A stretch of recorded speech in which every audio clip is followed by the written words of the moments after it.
পার্বতীর মিথ্যে অপমান সহ্য করতে না পেরে পার্বতীকে সকলের সামনে চড় মেরে দিল নতুন। এদিকে নতুন কোনোভাবেই বিশ্বাস করতে পারছে না পার্বতী এভাবে তাকে নানাভাবে ব্লেম দিচ্ছে, মিথ্যে অপবাদ দিচ্ছে। আর পার্বতীর কথাগুলো সকলেই বিশ্বাস করে নিচ্ছে। নতুনের কথাগুলো একবারও বিশ্বাস করছে না কেউ। একদিকে কমলিনী, অন্যদিকে কাকামণি। কমলিনীর পরিবারের সকলেই এবার মিথ্যে অপবাদ দেওয়া শুরু করেছে নতুনের নামে। নতুনের কথা কেউ বিশ্বাস করতে চায় না। নতুন যে সত্যি বলছে এটা কেউ বিশ্বাসই করতে চায় না। নতুন অনেক করে কমলিনীকে বোঝানোর চেষ্টা করে, কমলিনী আমি তোমার সঙ্গে আলাদা কথা বলতে চাই, তোমার সঙ্গে আমি আলাদা বসে এই বিষয়টা ক্লিয়ার করতে চাই।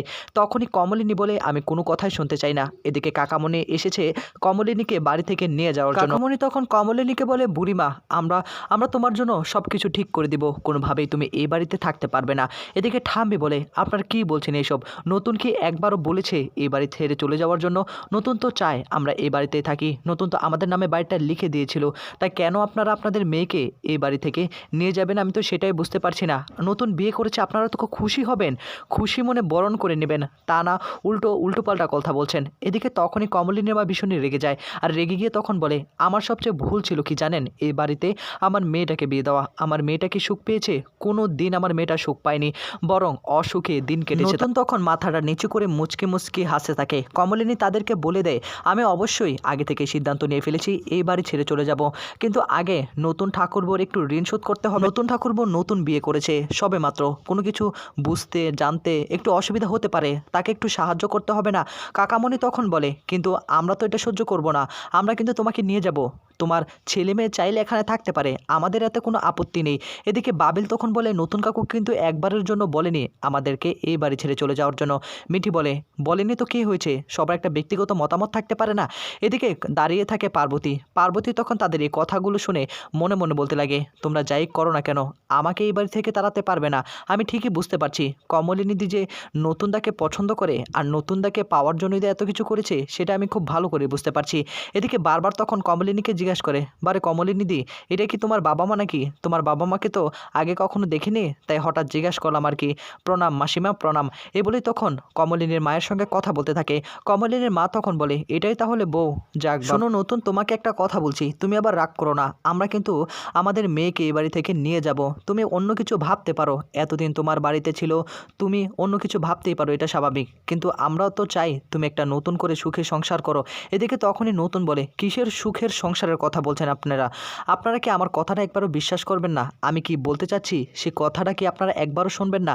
নাকি আমার কোনো কথার মতামত কোনো ভিত্তি নেই আপনাদের কাছে? এটা তো হবার কথা ছিল না। একতরফা চিন্তা করলে তো আর সব কিছু হয়ে যাবে না। আমার ভিতরে কি চলছে, বিয়েটা আদৌ হয়েছে কি না, তা তো আমার কাছ থেকে কেউ জিজ্ঞাসা করেননি। কমলিনী তখন বলে, বিয়েটা তো হয়েছে, না হলে তো তুমি ওইখানেই বলে দিতে, তুমি তো আর বউকে এই বাড়িতে আনতে না। তখনই নতুন বলে, আমাকে বাধ্য করা হয়েছিল, সে বাধ্যর ফলে আমি এই বাড়িতে নিয়ে এসেছি। কমলিনী আমি তোমাকে এখনও বলছি, আমি তোমার সঙ্গে কিছু আলাদা করে কথা বলতে চাই, আলাদা করে কথা না বলে কিছুই তুমি বুঝতে পারবে না। পার্বতী তখন বলে, আলাদা করে আবার বলার কি দরকার, যা বলার এখানে বললেই ভালো হয় আর কি।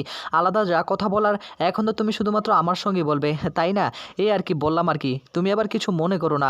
এদিকে নতুন পার্বতীর এই কথাগুলো শুনে বারবার বিরক্ত বোধ করছে। আর তখনই পার্বতীকে বলে, আমাদের মাঝখানে কোনোভাবে কথা বলতে আসবে না। আমি তোমাকে সেই অধিকার দেইনি, তুমি আমাকে কমিটমেন্ট দিয়েছিলে তোমাকে এই বাড়িতে আনবো বলে, আর আমি এনেছি, আমার কমিটমেন্ট আমি রেখে, কিন্তু আমি আর কোনো কিছু করতে পারবো না। এভাবে আমাকে সকলে ভুল বুঝবে, সেটা আমি কোনোভাবেই মেনে নিতে পারবো না। তাই সমস্ত সত্যিটা আমি আজকে সকলের সামনে বলে দেব। তোমার সঙ্গে যে আমার বিয়েটা হয়নি তা তুমি কি বলেছো কাউকে? কাউকেই তো বলনি। তুমি তো নিজেই সিঁথিতে সিঁদুর পরেছো, তা কিভাবে আমি তোমাকে বিয়েটা করলাম সেটা কি প্রমাণ করতে চাচ্ছ তুমি? আর এদিকে নতুনের মুখে এই কথা শুনে পার্বতী মনে মনে বলে, তুমি যাই করো না কেন আমার থেকে দূরে পালাতে পারবে না। কেউ তো আর জানে না আমাদের মধ্যে কি হয়েছে ভিতর ঘরে। তা পার্বতী তখন বলে, এটা তুমি কি বলছো? সকলের সামনে এইভাবে আমাকে অপমান করে কথা বলছো?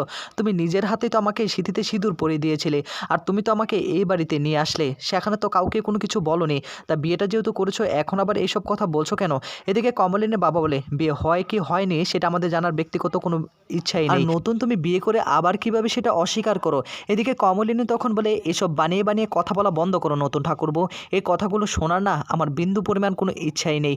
যাই হোক, এত কিছু হয়ে গিয়েছে, এগুলো আর আমরা আর শুনতে চাই না। যেহেতু তুমি ওর বাত কাপড়ের দায়িত্বটা নাওনি, ও নিজে নিজে নিয়ে ফেলেছে, একদিন হয়তোবা তুমি সমস্ত দায়িত্বই নিবে। এখন হয়তোবা আমরা সামনে দেখে কিছু করতে পারছো না, আমরা তো সেটা বুঝতে পারি, আর তোমার সঙ্গে আমার আলাদা করে কোনো কথা থাকতে পারে না। তখনই কমলিনীর দিকে তাকিয়ে চিৎকার করে ওঠে, বৌঠান, একদম না, একদম না, তুমি এইসব কথা বলবে না। আমি কি বিয়েটা করেছি নাকি? আমার কোনো কথাই তোমরা শুনতে চাচ্ছ না? আমার কি কোনো কথার মূল্য নেই নাকি তোমার কাছে? এই মেয়ে আমাকে ফাঁসাতে চাচ্ছে, এটা কিন্তু কোনোভাবেই বরদাস্ত করব না। আমি কেমন ধরনের মানুষ সেটা কিন্তু এখনও কেউ ভালো করে জানে না। আমি উপরে উপরে ভালো, কিন্তু ভিতরে কি সেটা আমি কিন্তু দেখিয়ে দিব। পার্বতী তখন বলে, কি দেখাবে? কি দেখানোর আছে? আর তুমি আমাকে অস্বীকার করতে পারো, কিন্তু আমার স্মৃতিতে সিঁদুর, এটাকে কি অস্বীকার করতে পারো নাকি? এটাকে তো কোনোভাবে অস্বীকার করতে পারো না। আর এটাকে যদি অস্বীকার করো তাহলে আমি বুঝবো তুমি কাপুরুষ, তুমি আমাকে কমিটমেন্ট দিয়েছিলে। এদিকে তখনই নতুন ভীষণই রাখতে শুরু করে, বিজলির মতো চমকানো শুরু করে দেয়। কুর্চি তখন বলে, নতুন দা, এবার অন্তত থামো, এভাবে তুমি অপমান করতে পারো না নতুন বউকে, এটা কিন্তু আমরা কোনোভাবেই মেনে নিতে পারবো না। কমলিনীর দিকে তাকিয়ে আবারও কুর্চিকে তখন বলে, আচ্ছা কুর্চি, তোমরা কি আমার কথাটা একবারও বিশ্বাস করবে না আমি কি বলতে চাচ্ছি নাকি? আর এদিকে কাকামণি বলে, তোমার যা কথা বলার তুমি তোমার স্ত্রীর সঙ্গে বলো, আমাদের সঙ্গে তোমার আর কোনো কথা থাকতেই পারে না। আমরা তোমার সঙ্গে কোনো কথা বলতে চাই না। যেহেতু তুমি নেমন্তন্ন করনি, তোমার বাড়িতে এসে পড়েছি, তাই ক্ষমার দৃষ্টিতে দেখবে। আমি শুধু এসেছি আমার বুড়িমাকে এখান থেকে নিয়ে যাওয়ার জন্য। আমার বুড়িমা কতটা কষ্ট পায়। বর্ষা তখন মনে মনে বলে, বাড়িতে ভালো একটা নাটক সৃষ্টি হয়ে গিয়েছে, আমি এর মধ্যে একটু ঝাঁঝালো ভাব সৃষ্টি করে দিই। নতুন কাকু, আমি বলছিলাম কি, তুমি এভাবে কি করে অস্বীকার করতে পারো? মুখে এই কথা শুনে আবারও নতুন বলে ওঠে, তোমাকে এই কথা বলতে কে বলেছে? আমার ব্যাপারে, আমার লাইফ নিয়ে তুমি কেন এত মাথা গলাতে যাচ্ছ, নাক গলাতে যাচ্ছ? আমি তো কিছুই বুঝতে পারছি না। তুমি বরং তোমার জীবনটা নিয়েই ভাবো। এদিকে তখনই কাকামণি বলে, বুড়িমা তুমি রেডি হয়ে যাও, রেডি হয়ে যাও, আমরা এক্ষুনি বেরিয়ে পড়বো। এখানে আর এক মুহূর্ত আমরা থাকতে পারবো না। তোমার ছেলে মেয়ে থাকলে এখানে থাকতে পারে, ও দুদিন পরে না হয় চলে যাবে। এদিকে তখনই নতুন বলে ওঠে, আপনারা জোর করে নিয়ে যাচ্ছেন, আমি কোনোভাবেই বাধা দেব না, কিন্তু আমি একবারের জন্য বলিনি কমলিনীকে এই বাড়ি ছেড়ে চলে যাওয়ার জন্য। আপনারা যেহেতু নিজের ইচ্ছে এত কিছু করছেন, আপনারা যা খুশি তা করতে পারেন, কিন্তু আপনারা ভুলে যাচ্ছেন আমার রূপটা কি হতে পারে আপনারা কেউ টের পাবেন না। এদিকে কমলিনী বলে, তোমার রূপ আমরা দেখে ফেলেছি নতুন ঠাকুরপো, আমরা জানি তোমার ঋণ কোনোদিন শোধ করতে পারবো না।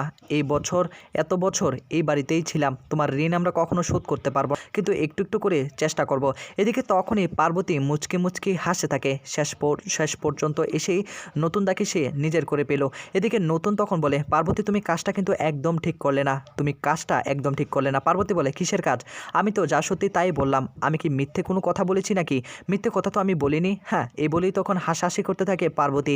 আর নতুন তখন বলে, তুমি লিমিট ক্রস করে ফেলেছো, আমার চেয়ে খারাপ কেউ হবে না, তুমি দেখে নিও আমি কি করতে পারি, তোমাকে আমি দেখিয়ে দেবো পার্বতী। পার্বতী তখন বলে, কি আর করবে, আমার জানা হয়ে গিয়েছে, বেশি হলে তুমি বিদেশ চলে যাবে, বিদেশ চলে গেলে কি হবে?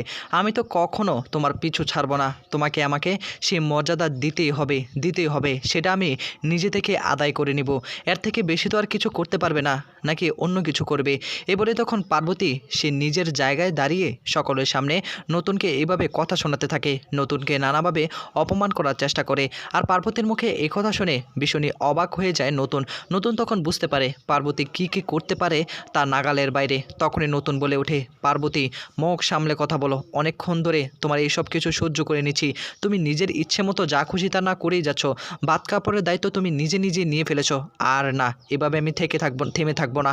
এদিকে তখনই হঠাৎ করে ভীষণই রাখতে শুরু করে দেয় নতুন রেগে শেষ মুহূর্তে এসে আর নিজেকে কন্ট্রোল করতে না পেরে পার্বতীর গালে সকলের সামনে চর মেরে দেয়। আর এই সব কিছু দেখে বর্ষা, কাকামণি সকলেই হা করে তাকিয়ে থাকে। এভাবে নতুন বউয়ের গালে কেউ হাত তুলতে পারে?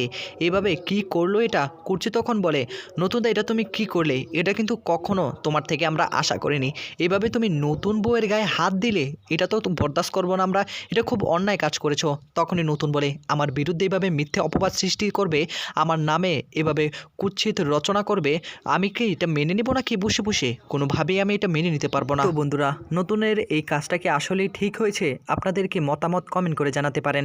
ধন্যবাদ।